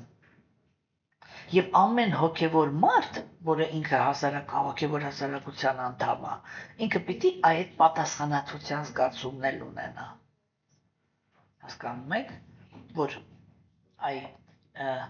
ես ոչ թե միայն իմ համար եմ զարգանում, այլ երբ որ ես մենակ եմ, ես զարգանում եմ իմ համար, բայց երբ որ ես գնում եմ հոգևոր մարդկանց շրջապատ, իմ ամեն մի քայլը, իմ ամեն մի բառը, իմ ամեն մի արարքը, ամեն մի հայացքը ինքը կամ հիասթափության, կամ ոգեշնչման աղբյուր է նոր եկած մարդու համար։ Դրա համար եմ ես այդքան ջղայնանում, երբ որ ասենք, այդ էլի, որ մարդը ինքը չի հասկանում, որ իր դիմաց նոր եկա կանգնած, իրան թվում է, որ դա կայացած հոգևոր մարդ է, ու այդ հոգևոր մարդը իրան պահում է նոր եկի նման, եւ մարդը ինքը հիասթափվում է։ Հետո մեկ էլ նայում ես, տեսնում ես մարդը կորավ, հա, հետո մեկ էլ իմանում ես, որ ինքը շարունակում է լեկցիաները լսել, բայց չի ուզում գա շփվի։ Դա դրանից է, որ չկան ազնվորություններ կամ քիչ են, շատ քիչ են այն ազնվորությունները, որոնք իրանք այդ պատասխանատվության զգացումը ունեն, որ իրանց ամեն մի քայլը, ամեն մի շարժումը դա ինչ-որ մի ուրիշ կենտրոնի էակի կամ հոգևոր կյանքի սկիզբն է, կամ այդ սկզբի գերեզմանը։ Եվ դա շատ մեծ պատասխանատվություն է։ Մենք կարծում ենք, որ մենք չենք նկատում, որ ինչ-որ մեկը եկավ գնաց, հա, ոչ մեկ իրա վրա չի ուզում վերցնի։ Եթե ամեն մեկը իրա տեղում մտածի, կարող է ես եմ ինչ-որ մի բան արել, որ ինքը էլ չի գալիս։ Այդ պատասխանատվության զգացումը ինքը ինչքան աճի, այդքան ավելի քիչ կլինեն մարդիկ, որոնք իրան գալիս հիասթափվում գնում են։ Հասկանում եք, դա բարդ թեմաներ են, դրա մասին Բաքսինոթակուրը ինքը հետագայում շատ ավելի բան խոսա, բայց այստեղ է, որ հավատն է, մենք հիմա այդ ենք խոսում, թե որտեղից է ձևավորվում հավատը։ Հավատը ինքը այդտեղի օրինակ պիտի ունենա, հա։ Դրա համար ես այստեղ միակ խորհուրդը, որը վերջնականում կարող եմ տամ, կայանում է նրանում, որ եթե դուք շփվում եք, կապ չունի այստեղ որտեղ ուզում լինի, եթե դուք շփվում եք հոգևոր մարդկանց հասարակության հետ եւ այդտեղ չեք գտնում հարաբերությունների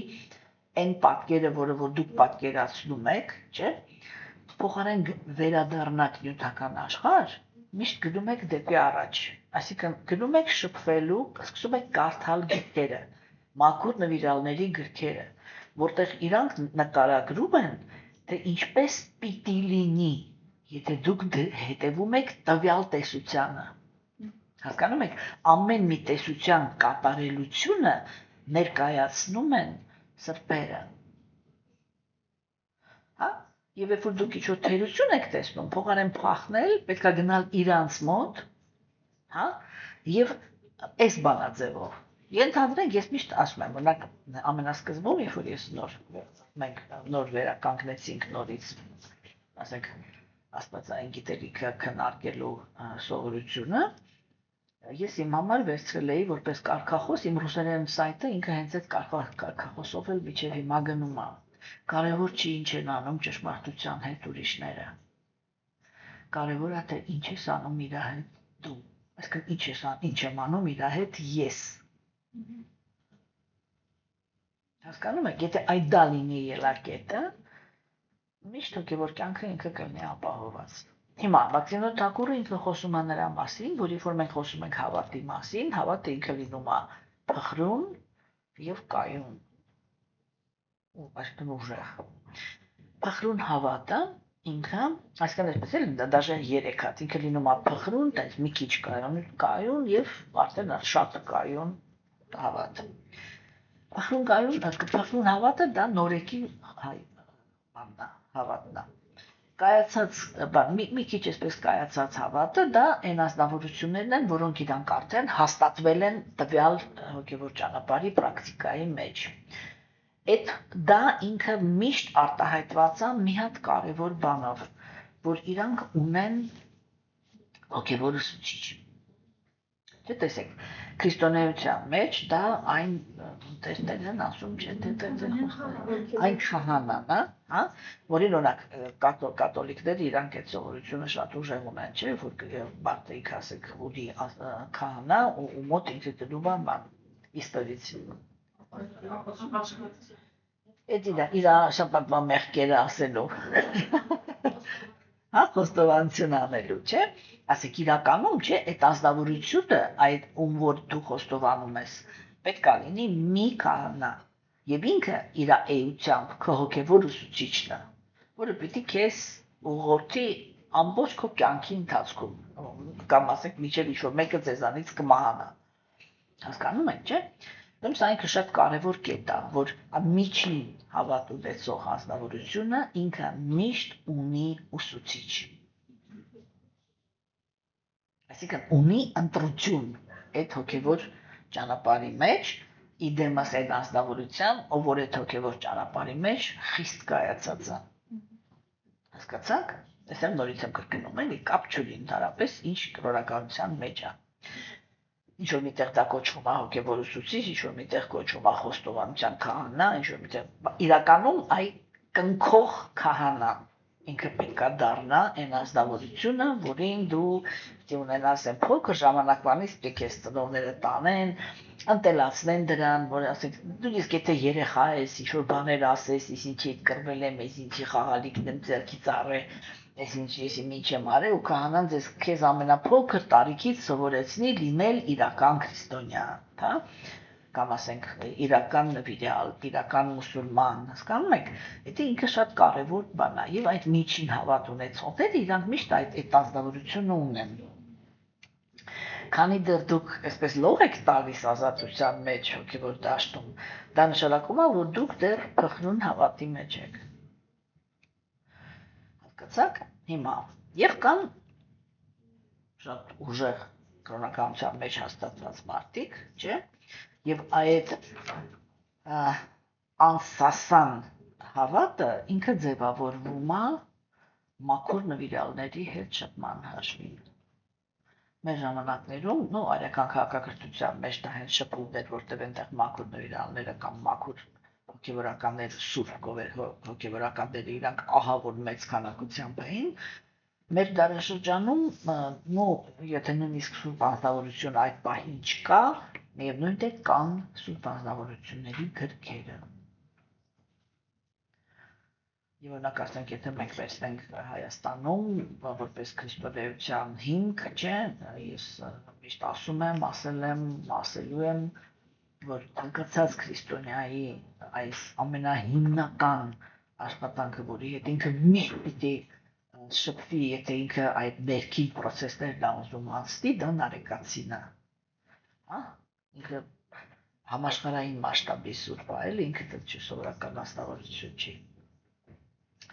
Հասկանում եք, չէ, այդ իմինը քրիստոնեության դաշտում։ Հասկանում ինչ որ մի բանից դժգոհեք, համաձայն չեք, ես ինչ եք, այդ ցախ ստից բաներ է։ Այդ երբ որ դու պիտի ներքին process անցնես, քրիստոնյայի համար Հայաստանում դա նարեկացին է։ Ուրիշ տեղեր, ինչ-որ ուրիշ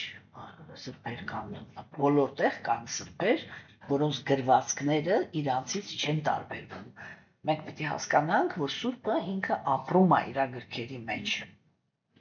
Հասկանում եք, որտեղ տեսեք, ասենք, նույնիսկ այսպես էլի, սրբի գրքերը այդ իմաստով ավելի կարևոր են, քան թե իր ներկայությունը։ Ինչու՞։ Որտեղ երբ որ ինքը ուղակի, ասենք, ինչ որ մի հասարակության մեջ նստած խոսում է, չէ՞, երբ որ իր մեջով սկսում են անցնել Եթե ինքը սուտ բա, իր մեջով այդ պահին անցնում է այն ինֆորմացիան, ինչը որ Աստված ուզում է ասի կոնկրետ այդ լսարանին։ Հասկանում եք։ Իսկ երբ որ ինքը նստում է ու գրքեր է գրում, էդի այդ օբյեկտիվ, այդ ամբողջ տեսության, ամբողջ հոգևոր պոտենցիալ այդտեղ արտահայտվում է։ Հասկանում եք։ Այդ դրա համար միշտ ավելի գերադասելի է շատ շփվել սրբերի գրքերի հետ։ Հիմա, երբ որ կենդանիակը ինքը ունի այդպիսի շփում, իր հոգևոր պրակտիկան լինում է կայուն։ Օրինակ ես ինքս էլ կարող եմ ասել, որ օրինակ իմ աշակերտների շրջապատում ինքը հենց այդպես էլ տեղի ունենում։ Ես ունեմ աշակերտներ, որոնք իրանք շատ բարեխիղճ են հոգևոր կյանքում, եւ իրանք պարկաստո հիմա այդ հնարավորությունները ինտերնետը ինքը տալիս է, չէ՞, խմբեր են կազմում, ասենք ինչ որ մի խմբում քննարկում են գիտան, ասենք մեկնաբանություններով, ինչ որ միտեղ ուպատեշամրիտան, ինչ որ միտեղ արիացիները եւ մենք, ինչ որ միտեղ Բhagavad-ամը, չէ՞, ու իրանք բոլորը, ովքեր որ այտենց հավաքվում են շաբաթը երկու անգամ կամ մի անգամ կապ չունի էլի, բայց ստաբիլ հավաքվում են ու քննարկում են իմինը գրքերը, ոչ թե լեկցիաները, այլ իմինը գրքերը, չէ՞։ Ես իրանց մեջ այդ բանը միշտ նկատում եմ, էլի, որ sense հաստատուն այդ հոգևոր այդ հոգևորի կարակը մեջները տակ է, էլի։ Հասկացաք, չէ՞։ Պրաբհուպադը ինքը մի լավ օրինակ էր բերում, էլի, ասում էր կա հոգևոր գիտելիքի կրակը։ Չէ՞ ոնց որ Տեր Քրիստոսն մենք հիմա 4-րդ գլխով Բhagavad Gita-ի եթե տեսանք, չէ՞ որ ինքը ասեց ինքը այրում է, գիտելիքը ինքը կրակի պես այրում, մոխրացնում է, չէ՞։ Ինքը ասում է կա կրակը։ Եվ նյութական աշխարհում ապրող կենդանիակը ինքը նման է երկաթի, որը գցած է գետնին։ Երբ որ կենդանիակը իրան վերցնում է ու դնում է այդ կրակի մեջ, երբ որ ինքը այդ կրակի մեջ է իրան պահում, մի փոքր ժամանակ հետո ինքը դառնում է շիկացած երկաթ, չէ՞, այսինքն պրակտիկի դառնում է կրակ։ Հենց այդտեղից հանի սառում է։ Հասկացաք, ուրեմն այդ գրքերը իրանք այդ կրակն է։ Բոլոր նրանք, այս փակ աչքերով, այսպես փակ աչքերով, որպես կողքերով ասեմ, sense մատով կդնեմ, կասեմ ինքը ուսումնասիրում է, ինքը չէ, ինքը ուսումնասիրում է, ինքը չէ։ Որտեղ ներսում կա այդ ոնց ասեմ, էլի այդ հոգևորի էներգիայի տաքությունը։ Այ հենց ստեղ, ինքը հենց ստեղ sense ձևավորված կրակի պես է։ Հասկանում եք։ Նայում ասեք նրանք ովքեր որ տենց process-ներ չունեն, իրաց մոտ այդտեղ ոչ մի բան հանգած է, պրոստը ոչ մի բան չկա, մոխիր, նյութական գիտակցության մոխիր, ուրիշ ոչ մի բան։ Ասենք գալիս են լեկցիա են լսում, այդ ընթացքում վաու, բան, փակվեց դուռը, այդ ամեն ինչ վրաս հանգեց, գնաց դարձավ նույն մարդը ինչ որ ինքը կար։ Վաու, բրծավ։ Ու այդ է։ Վաու, ասես ինչի մասներ չկա, մի բառ չի կարող վերականգնի, ասի ինչի մասին էր։ Անդի պրոստը ավես էր։ Վերջնականում այդ ամենում հասկանում եք, չէ՞։ Ուրեմն այն մաքուր նվիրալների ուսուցումների հետ շփումը ինքը ամրացնում է հավատը եւ հոգեվոր պրակտիկան դարձնում է անդառնալի։ Դրա համար միշտ հիշեք այս օրենքը։ Եթե հոգեվոր դաշտում կապ չունի որ կրոնի մեջ եք, ինչ որ մեկից նեղացաք, ինչ որ մեկի պահվածքը ձեզ դուր չեկավ, ինչ որ մեկը սենց, ինչ որ մեկը նենց, փոխարեն վերադառնաք նյութական աշխարհ, գնացեք դեպի մաքուր նվիրալները, որտեղ իրանք են մենակ։ Ես այդպիսի process իմ հոգևոր կյանքի ընթացքում 4-5 անգամ եմ անցել, որ եթե ես այդ պահին չբռնվեի մաքուր նվիրալներից, հիմա ոչ մեկ չգիտի թե ես հիմա որտեղ կլինեի։ Միակ ձևը դա է։ Գնում եք դեպի գրքերը, հա, ուրեմն իսկ ինչ են անում մաքուր նվիրալները։ Մաքուր նվիրալները իրանք ճանաչում են Աստծուն։ Մաքուր նվիրալները իրանք սիրում են Աստծուն ռեալ սիրով։ Իրանք շատ լավ գիտեն ինչի համար են իրանք Աստծուն սիրում։ Հա? Ու գիտեք ոնց էլի, դուք դες պատկերացնում եք ինչ է նշանակում, այն ինչպիսի անձնավորություն պետք է լինես, որպեսզի կարողանաս հասկանաս Աստծո ցանկությունը։ Հա? Որտեղ մաքուր նվիրալը դա արդեն հոգևոր աշխարհում ապրող կենդանիակ է, եթե նույնիսկ ինքը նյութական մարմին ունի։ Այդ ինչ որակավորում է, ձեզ ինչա թվում է Աստված այնտեղ նստում է, ասում է, ես այսօր, չգիտեմ, բորշ կուզեի, կամ ես այսօր կուզենայի հագնվեի դեղին շորերով, կամ չգիտեմ, ես ինչը սենց անեի, կամ ինչը, դեպի process-ը ընդհանրապես գոյություն չունի։ Հոգևոր աշխարհում ռուսերեն ասեմ, էլի հայերենից նախադասություն չեմ կարող ասեմ։ Там никто никогда никого не унижает до просьбы.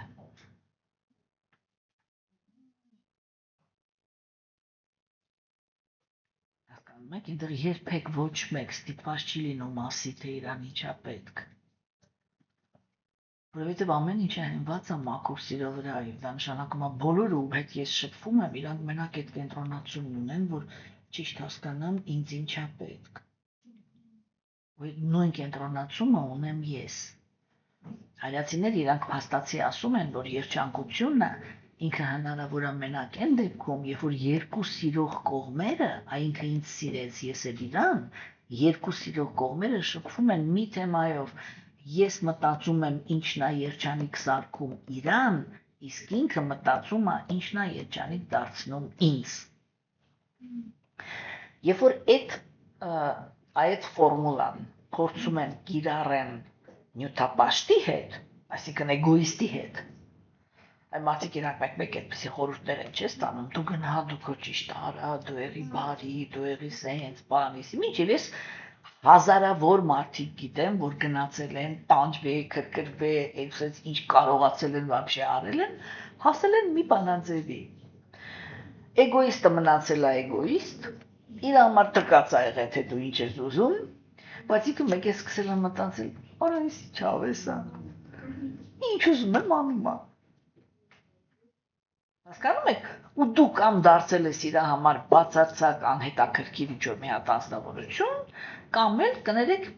կոպիտ խոսքերով ասեմ, հաճախ հենց այդպես եմ տեսել, էլի, կամ էլ դարձել ես մի հատ փալաս, որին ոնց ուզում ես կարող են օգտագործել։ Վերջ։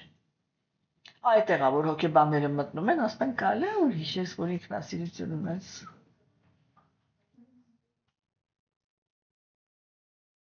Любовь к себе, любимая тема։ Հասկանում եք, այսինքն մենք պետք է միշտ հասկանանք, էլի, որ հոգևոր հարաբերությունները էդի չի լինում մենակով։ Մենակով հոգևոր հարաբերություն չի լինում։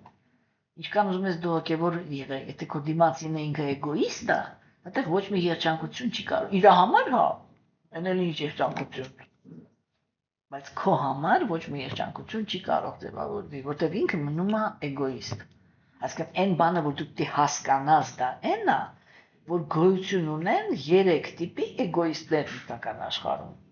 Որ դու պետք է կարողանաս գտնես 3-րդ տիպի էգոիստներին, որ ինչ որ մի ձևի կարողանաս այս աշխարհում լինես երջանիկ։ Դրանք որոնք են։ Մեկը այն կոպիտ էգոիստներն են, որոնք իրանք ասում են, երբ որ մենք շփվում ենք, պիտի վայելեմ մենակ ես։ Դրանցից ավելի մի քիչ նուրբերը, հա, որոնք իրանք ասում են, հա լավ, դու էլ վայելի, բայց առաջինը դու ես վայելեմ։ Ու սովորաբար երկրորդ փուլում իրանք մոռանում են, որ դու էլ պիտի վայելեիր։ Հասկացաք։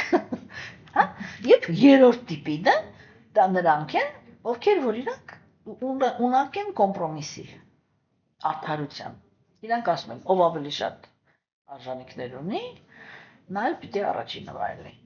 Ու երկրորդն էլ հաստատ ապահովում է, որ երկրորդն էլ վայելի։ Այսա պիկն է, ինչ որ կարող է տեղի ունենալ նյութական աշխարհում։ Տեսեք, խոսակցությունը մեկը գնում է էգոիզմի մասին։ Այսինքն ես սկզբում, հա, ես համաձայն եմ, դու ինձանից ավելի մեծ արժանինքներ ունես, թող առաջի հերթին լինի այն վայելքը, որ դու ուզում ես քո համար։ Այն էլ ասում է եղավ, եթե դու թողեցիր, որ ես ըստ իմ արժանինքների առաջինը վայելեմ, հա, ես էլ իմ հերթին, երբ որ գա իմ հերթը կաջակցեմ, որ դու էլ քո հերթին քոնը վայելես։ Вот это пик։ Հոգևոր հարաբերությունները իրանք այսենց 170 աստիճանի ուրիշ պլատֆորմայի վրա է։ Այնտեղ մենք հենց ծանոթացանք, ինքը միանգամից սկսում է քեզ քո ներսը կարդալ։ թե ինչն է որ քեզ պիտի երջանկացնի կամ այնտեղ չեն կարող իրար սիրել անձնավորություններ, որոնք նախատեսված չեն իրար երջանկացնելու համար։ Ինչու որտեղ այնտեղ բոլորը հենված են կատարյալ գիտելիքի վրա։ Արիացիներն իրանք ասում են կենթանեակը ինքը սատչիտանանդա է, այսինքն ինքը գոյություն ունի, ինքը ընկալող է, գիտելիքի մեջ հաստատված է եւ երանելի է։ Այսա շատ կարևոր է, որ իր երանությունը հենված է գիտելիքի մեջ, գիտելիքի վրա։ Դա նշանակում է, որ իրանք երբեք չեն սխալվում, թե ում սիրեցին։ Նյութական աշխարհում տառապանքը, բոլոր տեսակի տառապանքները գալիս են տգիտությունից։ Ինչ է նշանակում տգիտություն։ Ես ոչ մի անգամ, հասկանում եք, միլիոնավոր կյանքերի ընթացքում ոչ մի անգամ չկարողացա սիրել նենց անձնավորության, որը ինձ կդարձներ երջանիկ։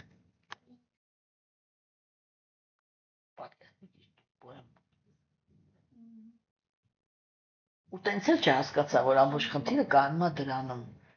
որ ես չեմ հետաքրքրվում ում վրա սիրահարվեցի։ Ես սկզբում սիրահարվում եմ, հետո նոր սկսում եմ ճանաչել։ Այսա է ամենամեծ բանը, էլի։ Հիմա ուրեմն, երբ որ մենք շփվում ենք մաքուր նվիրալների հետ, իրանք սիրում են Աստծուն, իրանք ճանաչում են Աստծուն, իրանք միշտ գիտեն Աստված ինչ է ուզում, հա։ Եվ Աստված ինքը երբեք ստիպված չի լինում ասել, որ ինքը ինչ-որ մի բան ուզում է։ Մենք դրանում դեռ միլիոն անգամ կհամոզվենք Բագավատամի պատմությունների մեջ, երբ որ մտանք, թե նվիրալները իրանք ինչ նյութ ունեն вообще, էլի, իրանք ինչ մակարդակի նրբությամբ են հասկանում կենթանիակին։ Ուրեմն Եվ երբ որ ազնվորությունը ինքը մաքուր նվիրալի հետ շփման հաշվին, պահելով կարգավորից սկզբունքները, մաքուր նվիրալից կապվածություն է ստանում Աստծո հանդեպ, այսինքն Աստծուն ստանում է այն տեսքով, որ իր համար բան է, էլի կապվածություն ստեղծող է, այդ ժամանակ կենթանիակի մոտ սկսում են զարթնել հոգևոր զգացմունքները Աստծո հանդեպ։ Եվ սկսվում է այդ կարգավորից սկզբունքների հաջորդ էտապը, որը ինքը կոչվում է սպոնտան նվիրված ծառայություն։ Եվ այդտեղ ինչու է ինքը համարվում կարգավորից սկզբունք, որովհետև կարգավորից սկզբունքները իրանք այդտեղ կայանում են այն նրանում է, որ ինքը պարտավոր է ուսումնասիրի հոգևոր հոգեբանությունը։ Մենք անցյալ անգամ խոսացինք, չէ, երկու խոսքով, որ առաջի փուլում կենթանեակը ինքը պետք է ուսումնասիրի, հոգևոր մարդը ինքը պետք է ուսումնասիրի նյութական աշխարհի հոգեբանությունը։ Եվ եթե իր կրոնի տեսությունը ինքը հնարավորություն չի տալի, որ ինքը այդ հոգեբանությունը ուսումնասիրի, ինքը պիտի հասկանա, որ իր կրոնական տեսությունը թերի է, եւ պիտի ման գա այն տեսությունը, որտեղ այդ հոգեբանությունը ինքը լիարժեք տված է։ Որտեվ առանց դրա, առանց հասկանալու, թե այս աշխարհը ինքը ինչպես է կառուցված հոգեբանության տեսանկյունից, կենթանեակը երբեք չի կարողանա բերի իր կապվածություններն ու ատելությունները արդարության դաշտ։ Արիացիներն իրենք ասում են, սկզբից պետք է լինի ճշմարտությունը, ու մենակ ճշմարտությունն է, որ կարող է ծնի արդարություն, օբյեկտիվ արդարություն։ Մնացած բոլոր դեպքերում կենթանեակը ինքը հենված է իր գիտելիքի վրա, որը միշտ սահմանափակ է, ու այդ իր սահմանափակ գիտելիքի հիմքի վրա ունի անարդար արդարություն։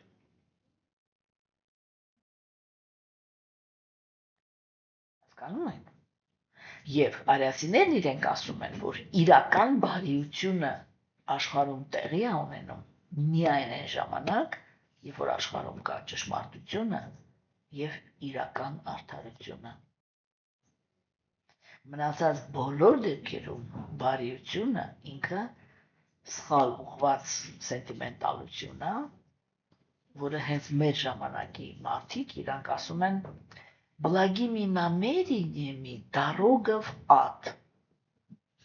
Դուք հասկանում եք այս բառակապակցության իմաստը вообще ինչ են դարձ այդ ամեն ինչը ոտի գլուխ։ Հասկանում եք, որ մարդը ինքը բարի կամենալով կարող է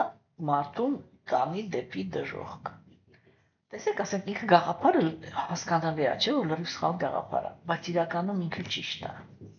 Ինչի, որտեղ մենք ապրում ենք դրա մեր աստվածամերժության դարաշրջանում, որտեղ ճշմարտությունը խեղդված է։ Դրա համար չկա արդարություն, դրա համար երբ որ այդ անարդարության հիմքի վրա մարդը ինքը փորձում է բարիություն անի, դա կարող է շատ վատ հետևանքներ ունենա։ Հասկանում եք։ Ինչի, որովհետև ես կարող եմ համարեմ, որ ինչ-որ մեկը բարիության էր արժանի, իսկ Աստված ինքը ուրիշ բան է համարում։ Երբ որ ես փորձում եմ այդ բարիությունը իրականացնեմ, այնով որ արժանի չէ բարիության, իսկ ես մտածում եի, որ ինքը արժանի է, հայտնվում է այո։ Այնպես իրավիճակի մեջ, որ ես հասկանամ, որ ինքը արժանի չէ։ Հա, բայց մեկ է, ինչքան ուզում Աստվածից ցույց տամ, մարդը ինքը մեկավ դասեր չի քաղում։ Հասկանում եք երեխեք ջան, ուրեմն այսօր այսքանը, հաջորդ անգամ մենք արդեն խոսանք այսպես էլի կարգավորի սկզբունքների մեջ որոշակի սովորությունների, որոնք իրանք կարող են ընկալվել, կարող են լինել բարենպաստ եւ կարող են ընկալվել որպես վիրավորանք։ Իսկ միշտ անգամ մենք ձեզ հետ կքննարկենք հոգեվոր կյանքի վիրավորելու թեման, որը իրականում ինքը ահռելի կարևորության թեմա է։ Մենք պիտի հասկանանք, որ իրական հոգևոր կյանքը դա կուլտուրա է։ Ներքին կուլտուրա է, որով դու վարվում ես հոգևոր տարածքի եւ հոգևոր մարդկանց հետ։ Այսօր այսքանը։